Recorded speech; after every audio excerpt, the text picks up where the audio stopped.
I never meant to dig through old deeds and ledgers. I thought the farm my grandfather left me would stay what it always was, a quiet patch of land and the last place that still felt honest. But when I found my brother's name on the title instead of mine, the ground shifted. One forged signature, and suddenly I was a stranger to the only home that ever loved me back. They thought I'd let it go, that I'd stay the same quiet, responsible son who never fought back. But some things, some betrayals, cut deep enough to wake the part of you that refuses to be silent anymore. That's how it started. With a forged deed, a lie, and a promise I made to myself. I would take back what was mine, even if it meant burning the illusion of family down to ash. I always knew my family saw me as background noise. My parents used to joke that I was the easy one, which was just their way of saying I required the least effort. My younger brother Ethan was the center of gravity in our house, charismatic, reckless, impossible to ignore. Teachers adored him, girls swooned over him, and my parents ate it up like it proved something about them. Me, I was just the buffer, the one who stayed out of trouble so they could focus on fixing his latest disaster. I remember the night it really hit me. We were celebrating Ethan's birthday at this overpriced steakhouse, all laughter and toasts. My dad handed Ethan an envelope, keys to a brand new truck. Everyone cheered. Then my mom looked at me and said, "You'll get yours when you settle down a bit." I was 29, working full-time, paying my bills, and had just bought my own used car outright. I didn't say anything. I just smiled, raised my glass, and took another sip. That's what I did best, stayed silent. The only person who ever made me feel seen was my grandfather.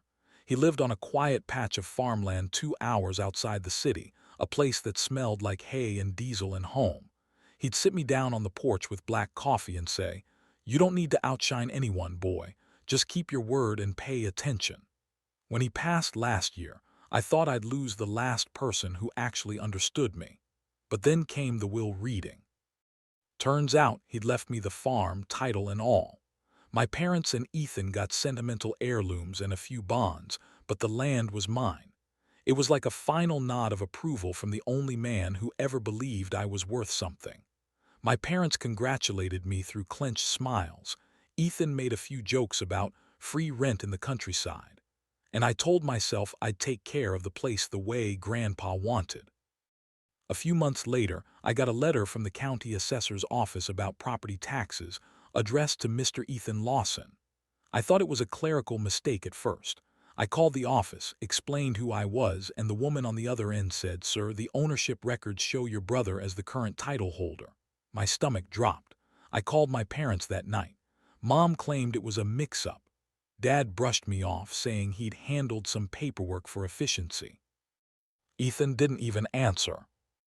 I spent the rest of that night packing my apartment, flipping through old files, replaying every conversation since Grandpa's funeral.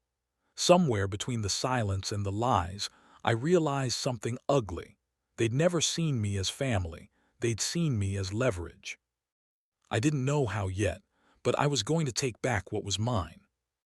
The county clerk's office wasn't the kind of place you expected to find betrayal, but there I was, standing under flickering fluorescent lights, waiting behind a man arguing about property boundaries.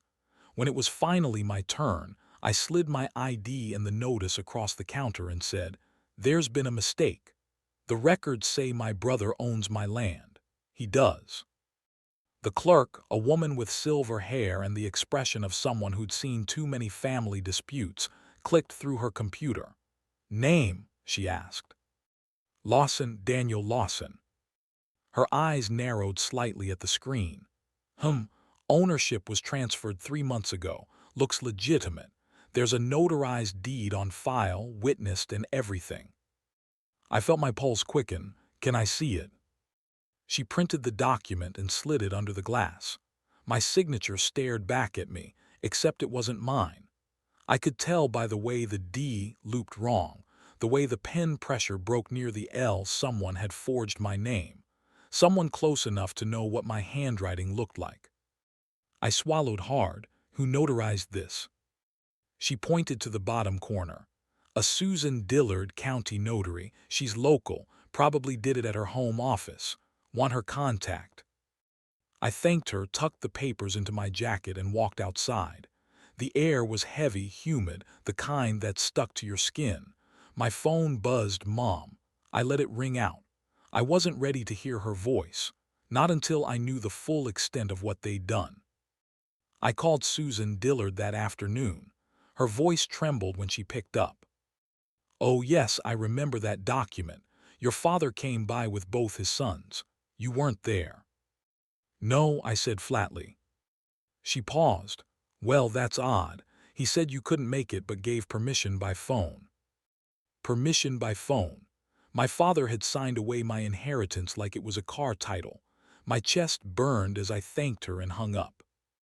That night I sat at my kitchen table surrounded by papers, emails, copies of Grandpa's will, the forged deed, and bank records I'd pulled from our shared family account. The deeper I looked, the worse it got. Money transfers, hidden withdrawals, a trail leading from my grandfather's estate fund straight into Ethan's gambling app account. I didn't sleep. I didn't rage. I just planned. The way my grandfather taught me, quietly, patiently, with precision. I started documenting everything. Screenshots, certified copies, backup drives. I knew if I confronted them head-on, they'd just lie again. I needed proof. Ironclad proof that would hold up in court. Around 3 a.m., I finally leaned back in my chair, staring at the evidence pinned to my wall like a crime board. They stolen my land, my trust, and my peace, but they'd also given me something in return: motive. By sunrise, I was already sitting in my truck outside my parents' house, watching the lights flick on, waiting to see who'd lie to me first. I sat in my truck long enough to feel the steering wheel imprint against my palms. The curtains in the living room shifted, a sign someone inside had noticed me. A few minutes later, my dad stepped out onto the porch, squinting like I was a stray dog that wandered too close. Didn't expect you, he said, leaning on the railing. You could have called. I wanted to talk face to face, I said. My voice came out steadier than I felt. He motioned for me to come inside. The house smelled the same as always: strong coffee, furniture polish, and the faint trace of my mother's lavender spray. But something in the air had changed. It felt heavier. Like the walls themselves knew what they'd done. Ethan was sprawled across the couch, phone in hand, shoes still on. He looked up at me, smirking. You finally here to thank me for taking care of Grandpa's property. I ignored him and handed my father a copy of the deed. You forged my signature, all three of you. Dad's jaw tightened. Watch your tone. It's my land, I said, louder this time. Grandpa left it to me and you signed it away. Mom appeared from the kitchen, drying her hands with a towel, pretending she didn't hear the accusation. Honey, your father explained it already. We were just protecting the family assets. You've got a busy life, a demanding job. I cut her off. You mean you were protecting Ethan's gambling habit? That got his attention. He sat up fast. Don't start with that crap. I pulled a printed bank statement from my jacket and slid it onto the table. These transfers came from Grandpa's estate fund, straight into your online account. Want to keep lying? The color drained from his face. My mother's towel dropped to the floor. Dad didn't even reach for the paper. He just stared at it, expression blank, calculating. Where did you get this? He asked quietly. Doesn't matter, I said. What matters is what happens next. For a moment, no one spoke. The house was silent except for the low hum of the refrigerator. Then Dad said, You're not dragging this family through court. We'll fix this privately. I already talked to a lawyer, I replied. You'll be hearing from him soon. That was the first time in my life I'd seen my father look afraid. Not angry, not disappointed, afraid. He realized I wasn't bluffing. I turned to leave, and as I passed Ethan, he muttered under his breath, You've always been jealous. I stopped, looked him dead in the eye, and said, No, I've just finally stopped pretending we're family. The air felt clearer as I stepped outside. the sun pressing down hard against the back of my neck. My hands were still shaking, but it wasn't fear anymore, it was adrenaline. Control. I started the engine and drove toward town, heading for the only person I trusted enough to help me finish this, the lawyer who'd once promised my grandfather he'd look after the farm's legacy. Mr. Harlan's office still smelled faintly of pipe smoke and old books, the same way it had when I visited with my grandfather years ago. Back then, I sat across from this same walnut desk while Grandpa signed papers and made offhand jokes about keeping lawyers honest.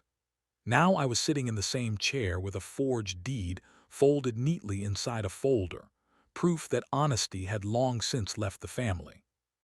Harlan adjusted his glasses, his eyes scanning each page with the focus of a surgeon.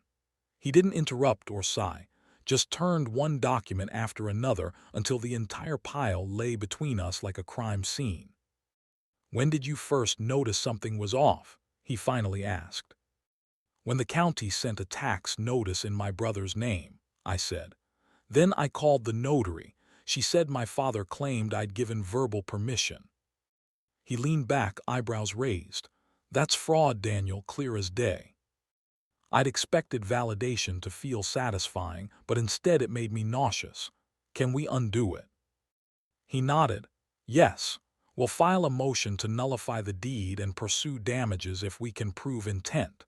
You'll need certified copies of everything: the will, the bank statements, the deed, and the notary's statement." I slid the folder toward him. "Already done." A small smile tugged at the corner of his mouth. "Your grandfather always said you were the patient one." That hit harder than I expected. I remembered those evenings on the porch, the way Grandpa's voice dropped when he said things that mattered. You can't choose blood, but you can choose what kind of man you become because of it. I'd brushed it off then. Now it sounded like prophecy. Harlan tapped his pen against the desk. "This'll get messy. They'll deny everything, maybe even countersue. Family disputes bring out the worst kind of lies." "I'm ready," I said and meant it. He drafted the first letter of intent right there. Concise, formal, devastatingly polite. The kind of letter that ends illusions. When he read it aloud before signing, I could almost picture my father's face when he'd see the letterhead. The man who thought he could control every outcome would finally learn what it felt like to lose control. As I left, Harlan stopped me at the door. "Daniel, your grandfather trusted me to keep that land in the right hands. I'll make sure of it. But you," he paused, searching for the right words, "you need to decide what you want left of your family when this is over." I didn't answer. I already knew there wouldn't be much. Maybe that was the point. The gravel crunched beneath my tires as I drove away, rehearsing what I'd say when they finally realized the game had changed, and I wasn't playing by their rules anymore. The letter went out that week and silence followed. No angry calls, no threats, just the kind of quiet that feels like the air before a storm. I thought maybe, just maybe, they'd back off, but people like my father don't surrender. They regroup. It started with subtle things. My boss mentioned that someone called the office asking about my legal troubles. A client's check came in short, citing a rumor about me being under investigation. Then came the calls from unknown numbers, voicemails full of sighs or static, or sometimes my mother's voice, crying that I was tearing the family apart. I didn't delete any of it. Harlan told me to keep everything. "If they're trying to intimidate you, that's leverage," he said. Still, the weight of it pressed down like a hand around my throat. I'd never felt more alone.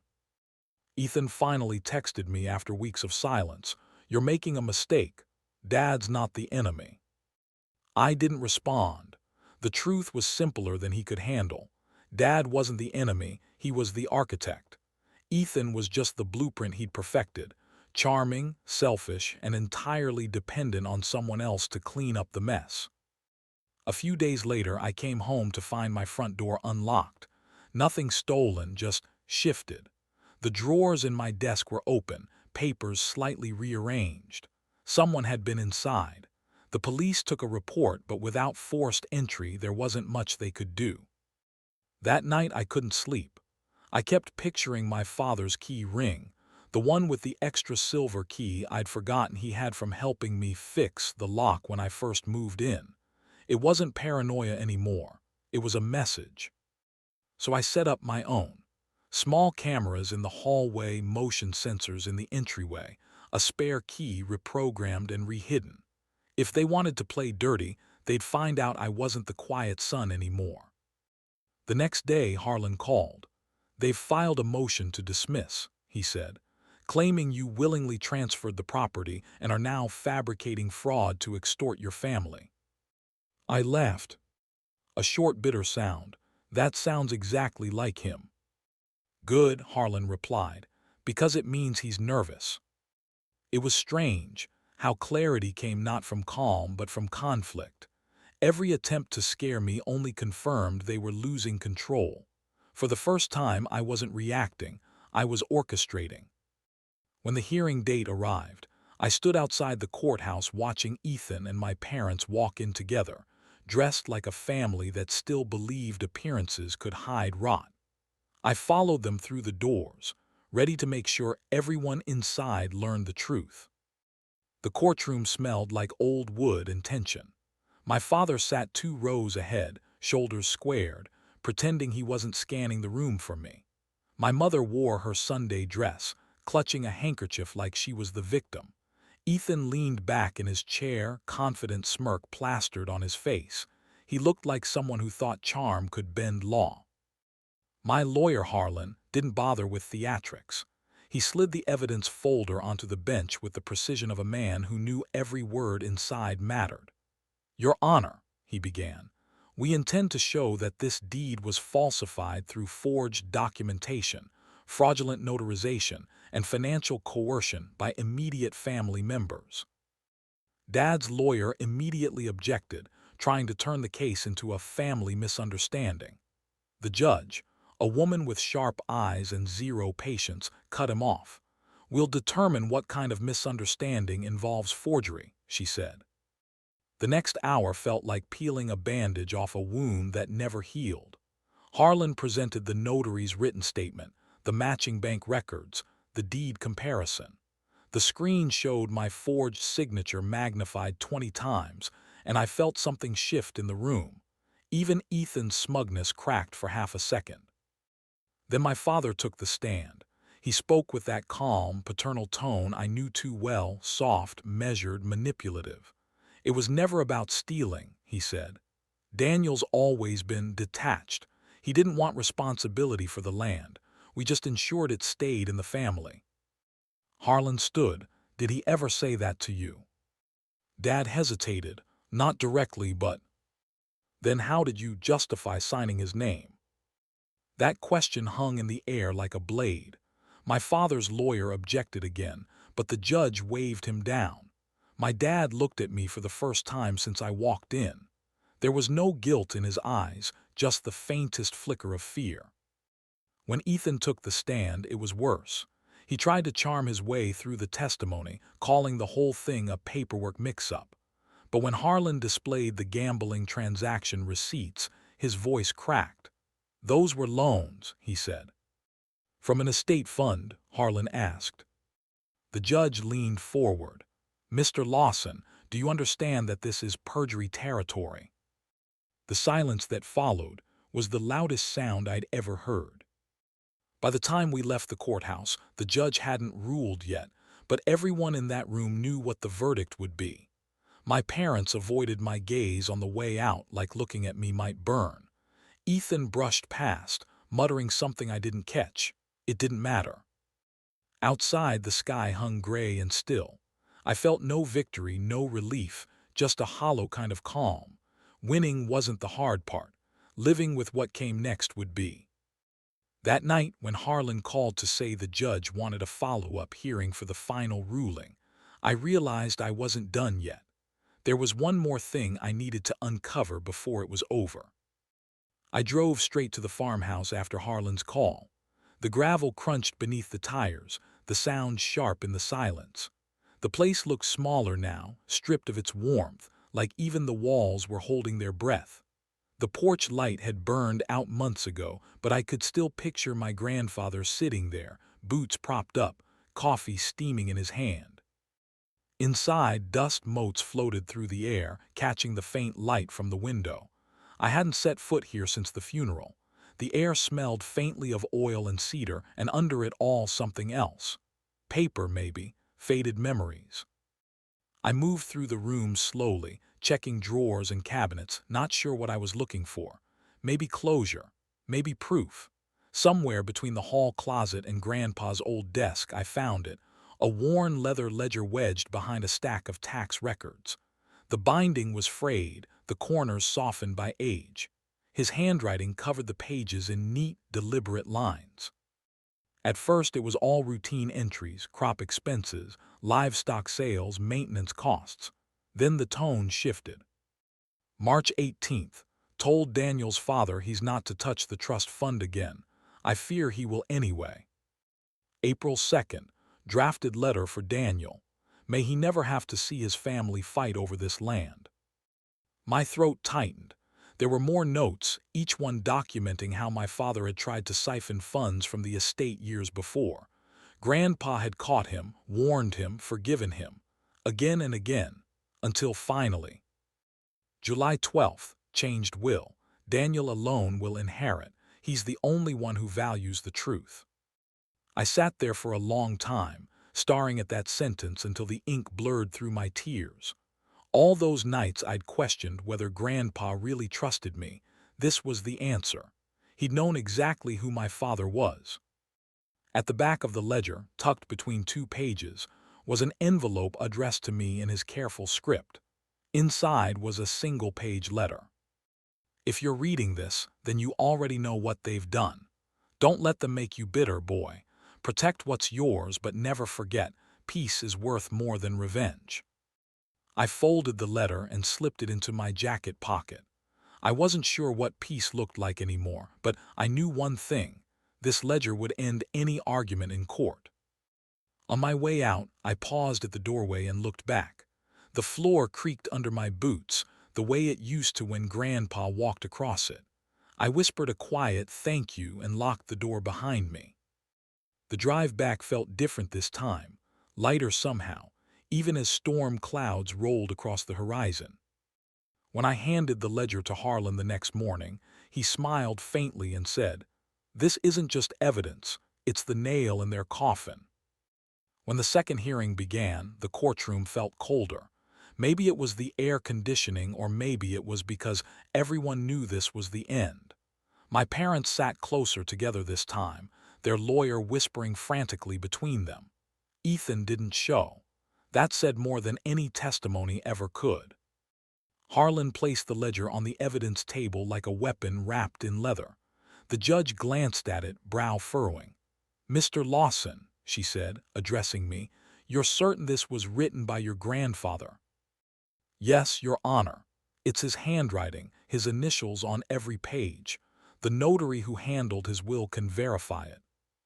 Harlan stepped forward. "The ledger contains records of prior attempts by the respondent, Mr. Lawson S.R., to misappropriate estate funds. It demonstrates both intent and pattern. It also contains a letter addressed directly to my client, confirming the land was to remain solely under his name." My father's lawyer tried to object, claiming emotional manipulation, but the judge waved it off before he could stand. "You're welcome to challenge authenticity later," she said. "Right now, I'm interested in what this reveals."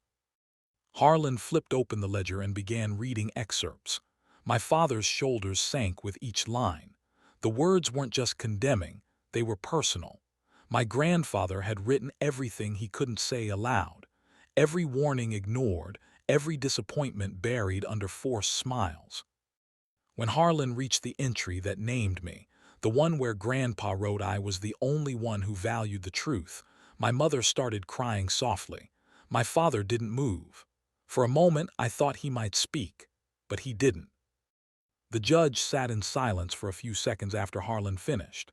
Then she said, This court finds sufficient evidence of fraud, coercion, and intentional misrepresentation. Her gavel struck once, clean and final. The deed is void. Ownership reverts to Daniel Lawson. Restitution will be calculated and enforced. It should have felt like victory. Instead, it felt like standing over a grave. Outside the courthouse, reporters milled around, probably tipped off by someone inside. My parents exited first, walking quickly, ignoring the cameras. My mother's face was streaked with mascara.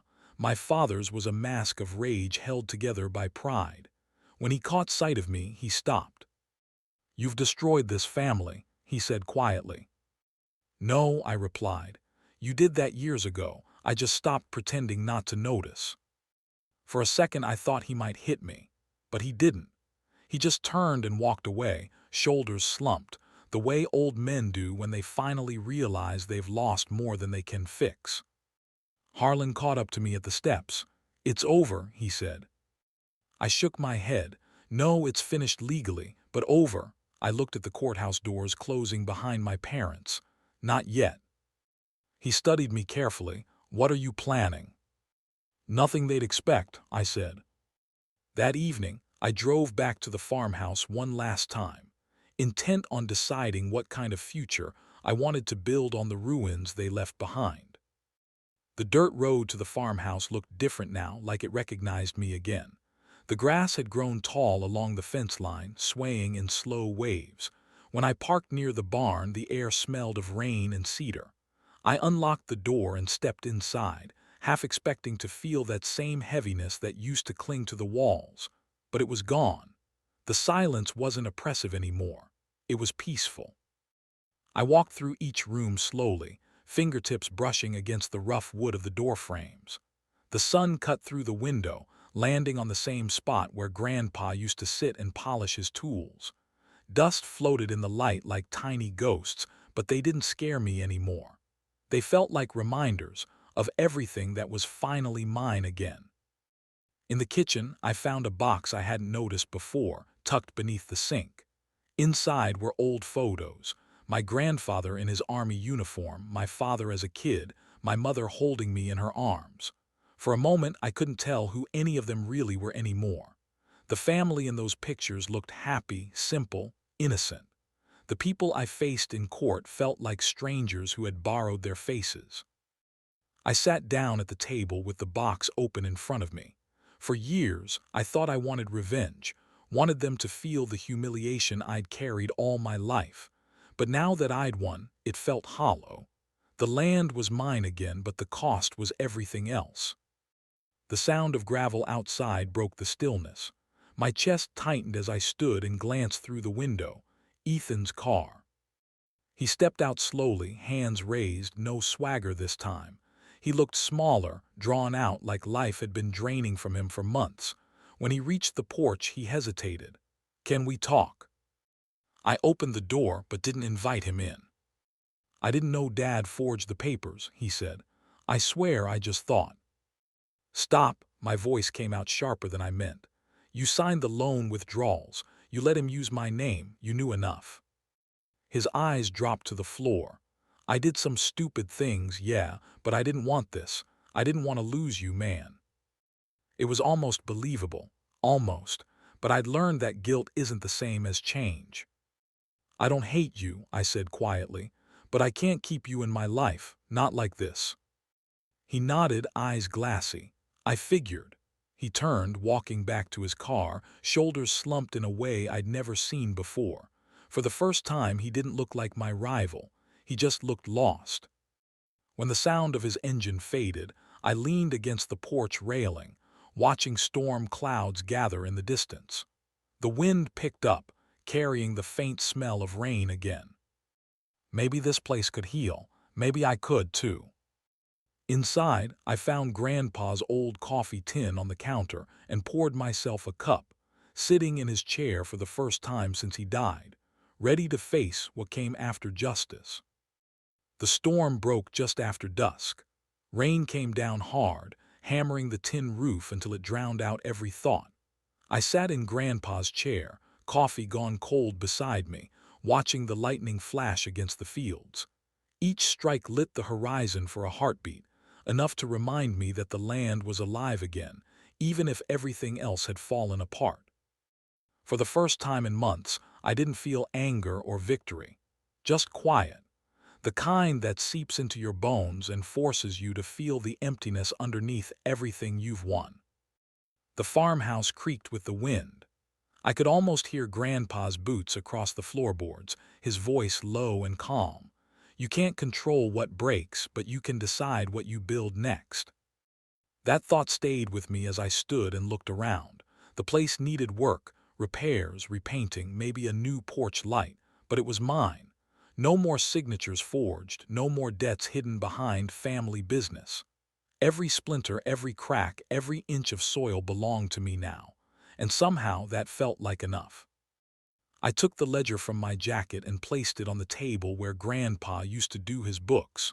For a long moment, I just stared at it. It wasn't just evidence anymore. It was history. A record of everything that went wrong and a reminder of how far I'd come to make it right. When the rain eased, I stepped out onto the porch. The air smelled of wet earth and pine.